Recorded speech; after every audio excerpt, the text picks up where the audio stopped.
my loves, and welcome back to the channel. My name is Joy. Guys, every day is getting crazier and crazier.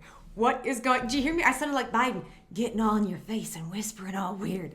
Okay, what is happening? So Biden did the most unhinged interview with Morning Joe. It is hysterical. He just was ranting and raving and almost screaming. He is really upset that people are not behind him, not behind his campaign. But the best part to me was aside from several gems we'll see in here, right? Bidenisms and what did he say and what was that? My favorite part is at the very end, they're talking about the donors and Congress being upset. He goes off on the elites.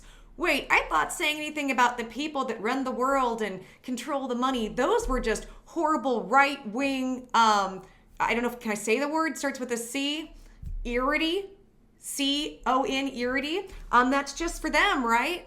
So now that the tables have turned, he gets to say it. I think this is really the first time that the mainstream press has really turned on him.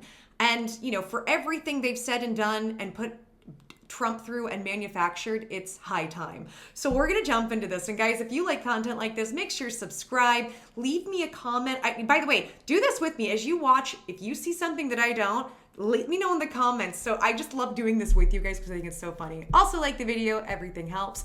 We're gonna go ahead and we're gonna jump in. I love it.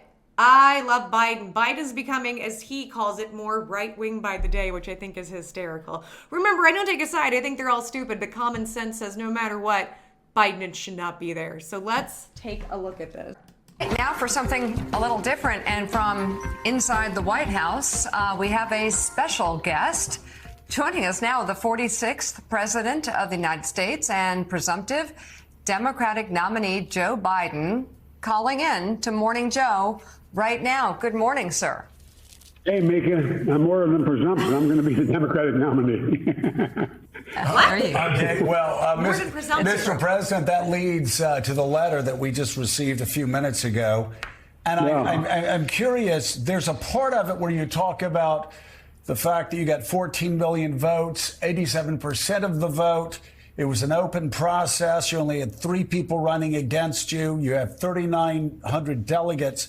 And then you ask this question, do we now just say the process didn't matter, that the voters didn't have a say? Talking about his letter. I'm curious, is that an allusion also to Donald Trump and the fact that Democrats, you believe, may now be doing the same thing that Donald Trump tried to do in 2020, and that is overthrow the popular will of Democratic voters? Well, look, Joe, let me say it this way. The reason I've been out on the road so much all over the country, and while Trump is riding around in his golf cart, filling out his golf cart before he even hits the ball. But anyway, he hasn't been anywhere in 10 days. I've been all over the country, number one. And I've gone over the country for several reasons. One, to make sure my instinct was right about the party still wanting me to be the nominee. And all the data shows that the average Democrat out there who voted, the 14 million of them that voted for me, still want me to be the nominee, number one. Don't. Number two.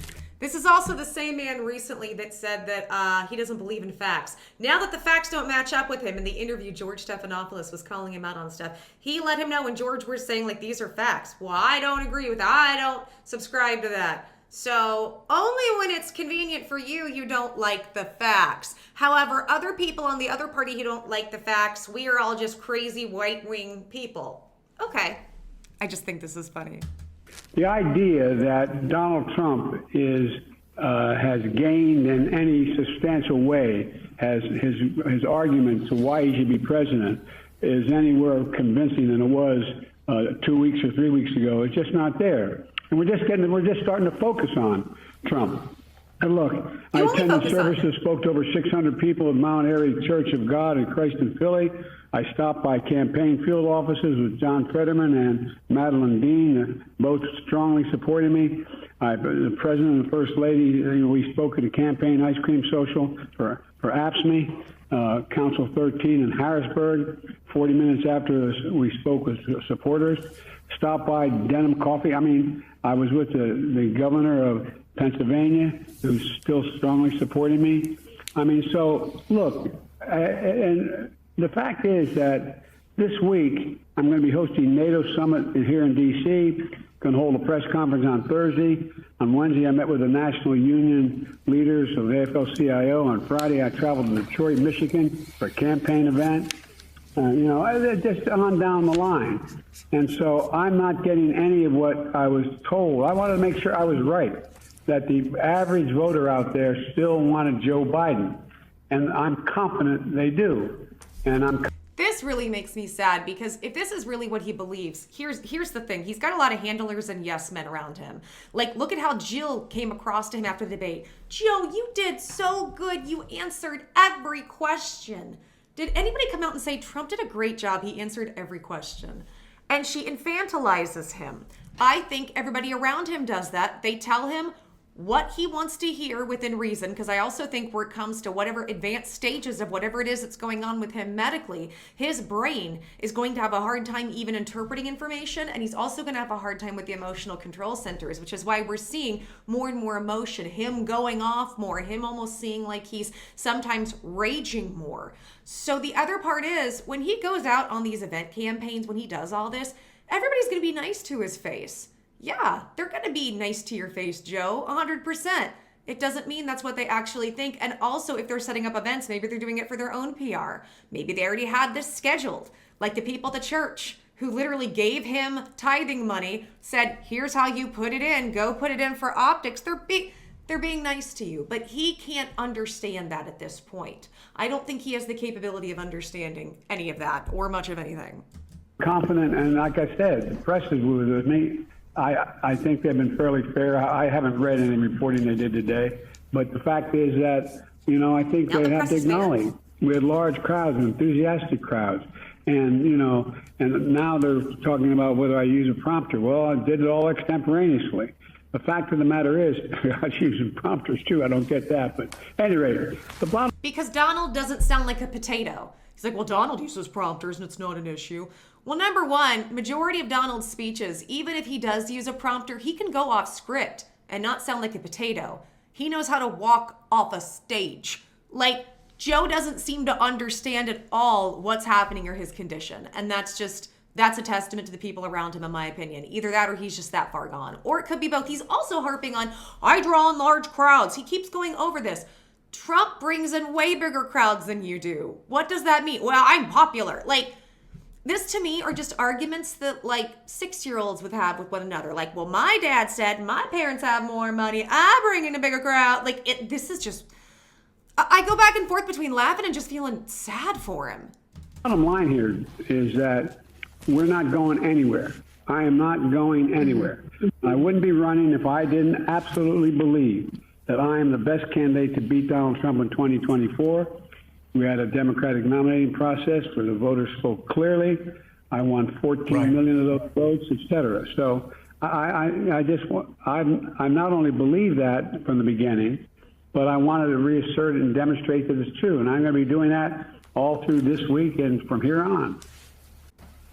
So we noted yesterday there was quite a contrast. The people that were supporting you yesterday compared to, say, a lot of the Washington insiders and Hollywood moguls, and go down the list of very powerful people that want you out compared to the support that you had in Pennsylvania yesterday.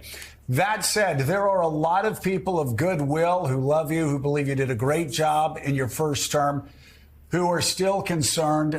Yesterday, the topic came up of the Stephanopoulos interview, where you were asked the question, how would you feel if Donald Trump beat you? How would you feel after you lost? And you said, well, as long as I did the best I could do, that's not what he said. He said, as long as I did the goodest job that I think I could do. As long as I did the goodest. And by the way, reports have now come out that apparently Biden's team had asked ABC to scrub that. They wanted anything that made him look bad scrubbed. And ABC refused, to their credit. Which again makes me question, why are we turning on him now?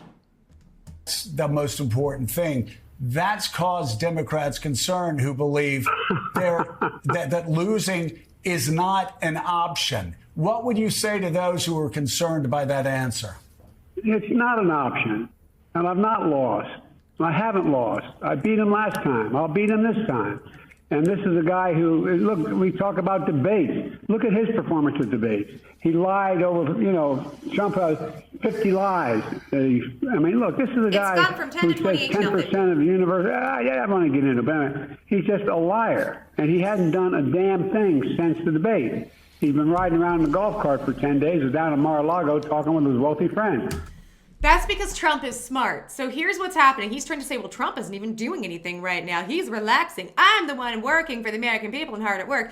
Well, you're giving people like me content every day, which thank you for that, Biden. This is hysterical. And you are exposing and showing to the American people what's actually happening in this country. For that, I am very grateful. But he doesn't seem to understand that for Trump, because even my boyfriend, we were talking about this, my partner, and it's so funny because he was like, it's insane. Where's Trump? And he's quiet. And I said, that's because Trump's being smart. He said, I never thought I'd see the day where Trump looks like the reasonable one. And I said, interesting. Trump is playing this brilliantly. He's sitting back. He's being quiet. He's not attacking. If he does say anything, like there was somebody who caught him on, hot mic when it comes to hot mic wouldn't even be hot mic. People caught him saying things just in passing. He wasn't putting them out there publicly.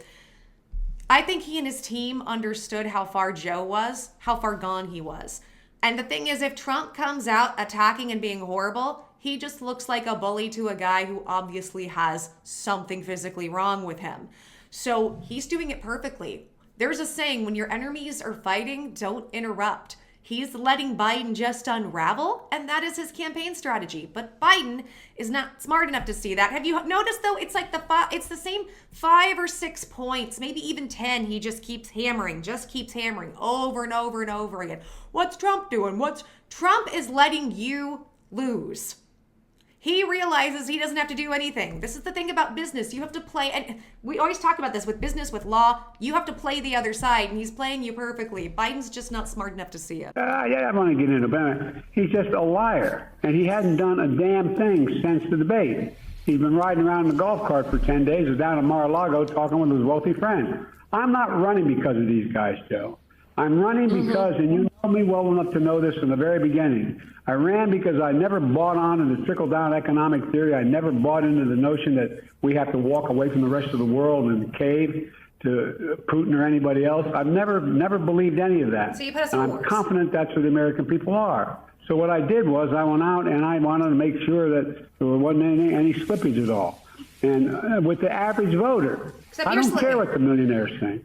And by the way, 97%. Did you hear him? I don't care what the millionaires think. I want to hear the average voter. I don't care what the millionaires think. Of all the people who contribute to us would make people make it under 200, contribute under $200. I think we have the largest contingent ever in history. I'm not positive of that, but I think that's true. And so Trump lies. You say something like it's a fact, and they say, well, I'm not entirely sure of that, but I believe it's true. But he's also been saying that repeatedly. Again, this is one of those talking points we hear. Most people donate under $200, so they're not the wealthy. I don't have to worry about the wealthy. I think he's also really bitter that a lot of these donors, the donor events, are being canceled because the donors are pulling out and they're done. It's a really sad state of affairs for him. I want their support, but that's not the reason I'm running. I'm not running about what they think and what they care about. And by the way, you don't see a whole hell of a lot of them flocking to Trump. You don't see a whole lot of CEOs flocking to Trump. You don't see any. You see the major economists out there talking about his economic plan likely to bring America around and keep America first. And by the way, here's Trump talking about all that he's done and Trump and his debate night. He's a pathological liar. He lied about Roe. He refused to accept the outcome of the election. He refused to condemn January 6th. And Hillary. He says, they claim he spoke with Putin before he invaded. What the hell are we doing, Joe? What are we doing? This is bizarre. Yeah. It's a good question. I have have a few questions, Mr. President, and I know you know where I stand. And yet I have a few questions. First, it's very simple. How can you assure the American people that you won't have another night like the one you did in Atlanta? Look at my career. I've not had many of those nights. It was a terrible night, and I really regret it happened. But the fact of the matter is, How can you assure you're going to be on faith that can intervene on your way to go to, work tomorrow? Age wasn't, the idea I'm too old. Created over 15 million jobs, 21 million insured for the ACA, beat Big Pharma, relieved student debts for 5 million people, first black woman in the court. So I think you said you were the first black woman in the court. A significant run, and that's how I'd measure me. Measure me what I've done. And by the way, in terms of my neurological capacity, I had a physical, a neurological physical as well in February. It's released. I released all my records. All. He went, do you remember in the interview, guys? Remember what we saw and heard. Yes, he's had one. No, he's had one. Yes, he's had one. No, no, no, no. Yes, won't go ahead and do anything because I'm not supposed to. Nobody told me I'm supposed to. And now he has, I've released all my records. If that's the case, then why did the press turn at the White House briefing on you and your staff, on Jean-Pierre? Why did they turn on her and say, we want to know about this Parkinson's guy who visited? We see it in the logs. And she said, I am not at liberty to discuss that because I'm not going to disrespect somebody's privacy. And they're like, this is public information. And she refused, knowing it's public information. What I also don't like is we keep talking about January 6th. I want to know where we condemn all of the riots that went on for the left. Where are all of those? From Antifa, from BLM. What about all those riots and how much money and damage they caused? Why don't we talk about that? All of them. And I have a neurological test every single day. Try sitting behind this desk and making these decisions. You know it. Both of you know it. They know it. I'm not bad at what I do. And now, it doesn't mean I never make a mistake. I do. But I'm making those decisions. You're not functional. Mr. President, if anybody in my family had a night like that, like if my Joe had a night like that, or my kids or anybody, I'd probably want to do some sort of workup and medical workup and make sure he's okay. Have you been tested for any age-related illnesses, pre-Parkinson's, or anything like that that might explain sort of having a night like that where you couldn't finish sentences? Look, I was feeling so badly before the debate. When I came back, they tested me for, I thought maybe I had COVID, maybe there was something wrong, I had an infection or something. They tested me, they gave me those tests, I was clear. So, but look, I had a bad night. But if it was one bad night, why wouldn't she say, can you reassure it won't happen again? He's like, well, we can't say that about anything. If it was just one bad night, then you should be able to reassure that that situation is most likely not to happen again. But he can't, and he just keeps dancing around. And guys, this is how you catch liars. This is what I've been saying from day one on this channel and on the other channels I've had before. This is the step. You have to really listen into detail and trust your instincts, trust what you're hearing and trust what you're seeing, because we've been conditioned not to trust our senses. Think about a dog. If a dog thinks they hear something, like they fully believe their senses, right? They fully believe what they are experiencing. If a dog can do it and animals do it, why can't we? The fact of the matter is, look at what I'm doing. I mean, let me put it this way. If there was something that was wrong that night, it's not like it comes and that's one night and it goes away. That's why I've been out. I've been testing myself, been testing everywhere I go, going out and making the case. Wait, I thought he said he was out because he wanted to see what the American public thinks. Now he says, well, did you hear this? Well, I'm going out because if that was really the case, I want to see what's going on with me. I want to make sure I'm functional. So what is this for? Is this for the American people and connecting with them, or to prove to yourself that you're functional? And two things can be right at the same time, but it would be scary if he's like, well, I'm just going to go ahead and go out now and just see if I'm okay. How about get a doctor? Or how about have your doctors actually speak up and be honest? How about that? Night of that debate, I went out. I was out till 2 o'clock in the morning that very night. That very night, it drives me nuts, people talking about this. Drives me nuts. That very night, I was talking to large crowds. Look at the crowds who gathered everywhere from Atlanta to North Carolina. What is a glarge? By the way, he said this several times. Glarge. Dig in, and glarge. I have shorts coming out about this. What is going on with his speech? To Pennsylvania, and look at the enthusiasm. But it was right after. And where the hell's Trump been? What has Trump said or done? Been running a except campaign. Deny and lie about what he's for. Okay, so you have repeatedly said that all of these people and entities are wrong. And let me go through them. The New York Times editorial board, The Economist, the Atlanta Journal-Constitution, the Boston Globe, Jerry Nadler, Seth Moulton. Let me go to Julian Castro, Tim Ryan, David Axelrod, David Remnick, Richard Haas. Yeah, I know which one you're responding to there. Zeke Emanuel. But they're saying that you should step aside. So what is your plan of attack moving forward? These are pretty big names. Is to go out and keep doing their big names, but I don't care what those big names think. They were wrong in 2020. They're wrong in 2022 about the red wave. Don't care about They're wrong in 2024. And come out with me. Watch people react. You make a judgment. We are. You make a judgment. We're seeing it. And by the way, I'm going to have all these foreign leaders here. I've been in contact with the new British Prime Minister. Anyway, look, the country, the rest of the world is looking. Our allies are looking for U.S. leadership. Who else do you think could step in here and do this? I expanded NATO. I solidified NATO. Ask your brother about it in Poland.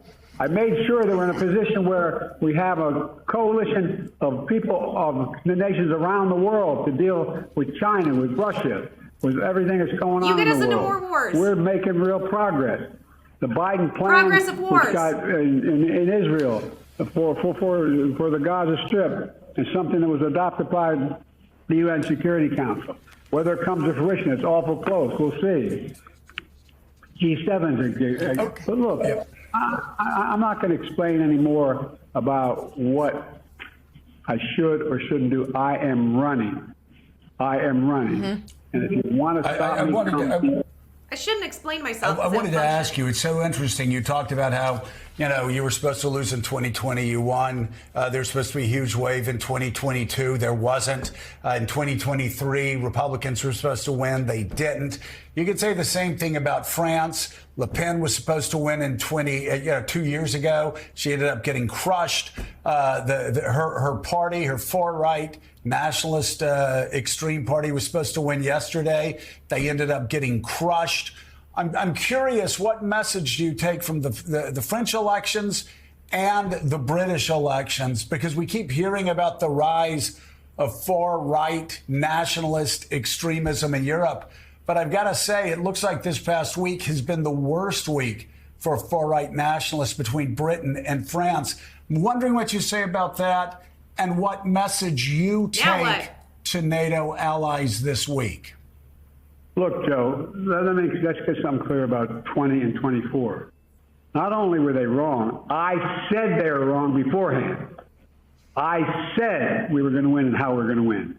I didn't pretend about it. It wasn't like, oh, my God, I was surprised. I was not surprised. I predicted it. I knew what we were doing, number one. Number two, you may remember, I was one of the few people out there publicly saying before the 2022 election, there will be no red wave. There will be no red wave.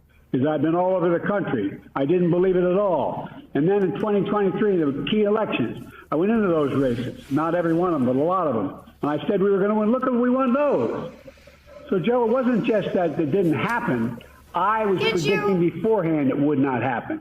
Because I've got a pretty good political instinct and eye. And here's the deal. It's not. If you have a good political instinct and eye, then why can't you use it on yourself? And that's because medically something is most likely wrong with him.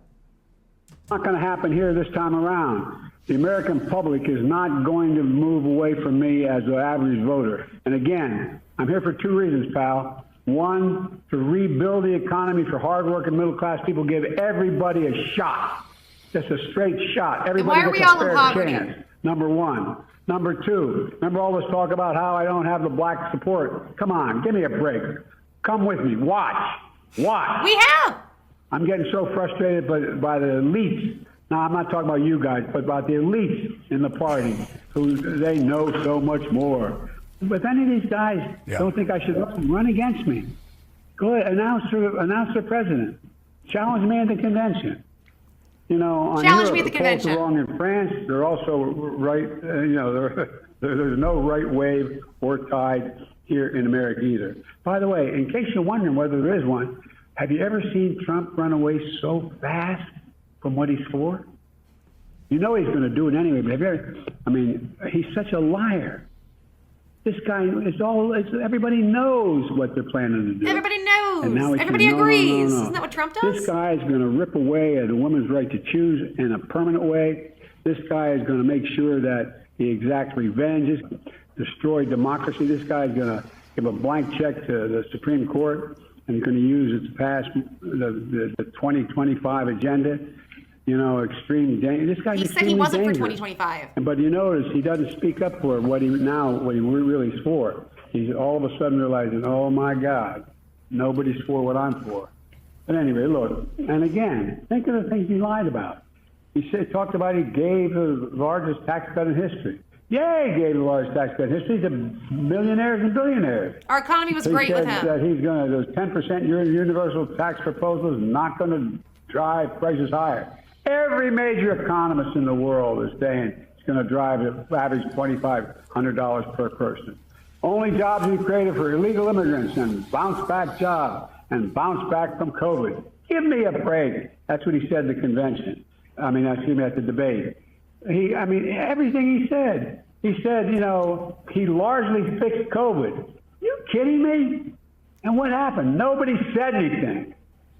Nobody said anything. Then why didn't you? Except me and the folks out there in the local, race. He said, I did nothing to stop Russia's invasion of Ukraine. In fact, he said, I think I encouraged Russia from going. I think he encouraged Russia going in. I'm reading from a list of lies. First of all, he was made up quotes, suckers and losers. I was with it. He called the Americans in the cemeteries from World War I suckers and losers. And so this guy's going to have to start to answer for what he did. I'm not letting up, Joe. I am not letting up a little bit. And by the way, France registered, look, you talk about Europe. France rejected extremism. Democrats will reject it here as well. Trump, and this is a guy who is an extreme candidate. I can't think of a candidate in my lifetime that's been more extreme. He makes George Wallace look like a patriot. President Joe Biden, let's make this a thing for Let's calling make it in. a thing. We really appreciate it. I hope you do. I want it to be a thing. So nothing's really changed except now he is just outwardly calling out the elites. I think this is hysterical on the one hand. On the other hand, I've said this before and I'm going to continue to say this. I'm actually concerned for this human being. And I feel like I am one of the only people that's concerned for him, at least in terms of the people around him. And I know that you guys watching are concerned. And I do think there are Americans that are concerned. And I'm not concerned because I have some political agenda. I'm looking at a man that needs medical help that doesn't seem like he's getting it. I'm looking at a man that should not be in this position, paraded around to do this. Guys, I'm disabled. Being disabled, I have limitations. Now, I work on being disabled because I don't like that label. That's not something I'm going to be my whole life. But I have physical limitations. You have to know your limitations. Could I do the job of being a president? No! Not that I want it, but I wouldn't physically be able to do that. Physically, cognitively, my disabilities can mess with my cognitive issues. There are lots of edits and cuts at times you guys don't see because all of a sudden I will just blank out and really have to come back and figure out, what am I doing? What am I saying? But that's because I have enough self-awareness of that. Not only does he not have any, he's got people just boosting him up around him. And my biggest concern is this. He, to me, does not understand. He has no self-awareness of what he's doing. He's now calling out the rich people who run the world. This is all stuff that we are aware of, most of them hidden. He is calling them out. Now, it seems like the path to getting rid of him, there is no good path. And I've been saying this, not because I want it. I actually have a genuine concern that this man is not safe. He is not in a safe situation. And the more he does stuff like this, the more he's going to ruffle the feathers of those that could do something to end him. I hope I'm wrong. This is one of those times where I'm like, I don't want to be wrong, but I also don't see another way out other than to let him just do this election and crumble. Are they going to do that? And if they do, I have some possible reasons why. It's possible that whatever you want to call God, source, the universe will just let this crap show go on and just let it disintegrate into what it is and let Trump win because karma. It's also possible that they decide to take him out. And I'm not quite sure what we're going to get. I would love to see the unraveling and disintegration of the left. Not because I'm pro-right, but because I'm so disgusted at everything that they have done.